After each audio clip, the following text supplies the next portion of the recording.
Sallallahu ala Muhammad. Sholat tahajud menjadi ibadah sunnah yang dikerjakan pada malam hari, seusai sholat isya hingga terbitnya fajar, dan setelah bangun tidur. Bahkan, pengerjaan sholat tahajud ini paling diutamakan setelah sholat fardu 5 waktu. Dalam sebuah riwayat, Nabi Muhammad SAW bersabda, artinya, puasa yang paling utama setelah puasa Ramadan, adalah puasa pada bulan Allah, Muharram. Sementara sholat yang paling utama setelah sholat wajib adalah sholat malam, hadis riwayat Muslim. Bahkan, waktu pelaksanaan salat tahajud termasuk ke dalam waktu mustajab memanjatkan doa. Pengamalan sholat tahajud yaitu pada sepertiga malam terakhir, atau malam hari mendekati waktu subuh atau sahur. Melalui surat Az-Zariyat ayat 18 Allah berfirman, artinya, dan selalu memohonkan ampunan di waktu pagi sebelum fajar. Berkaitan dengan sholat tahajud, ada sebuah kisah mengenai seorang ahli tahajud, yang tidak mendapat jaminan surga.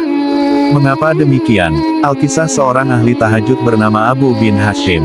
Ia merupakan seseorang yang rajin mengerjakan salat tahajud dan tidak pernah meninggalkannya selama 20 tahun.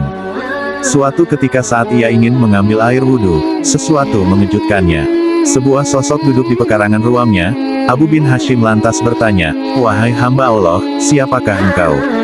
Mendengar pertanyaan Abu bin Hashim, ia lalu menjawab seraya tersenyum ke arahnya, "Saya adalah malaikat utusan Allah." Abu bin Hashim kemudian kembali bertanya, "Apa yang kamu lakukan di sini?" Malaikat itu menjawab pertanyaan Abu bin Hashim untuk kedua kalinya, "Saya diberitahu untuk menemukanmu, pelayan Allah." Dilihat oleh Abu bin Hashim, malaikat itu memegang buku yang cukup tebal. Lagi-lagi ia melontarkan pertanyaan kepada malaikat tersebut, "Oh malaikat, buku apa yang kamu bawa?" "Ini buku catatan manusia, baik buruknya, masuk surga apa tidaknya manusia," jawab malaikat. "Saya akan buka." Malaikat itu lantas membuka buku tersebut.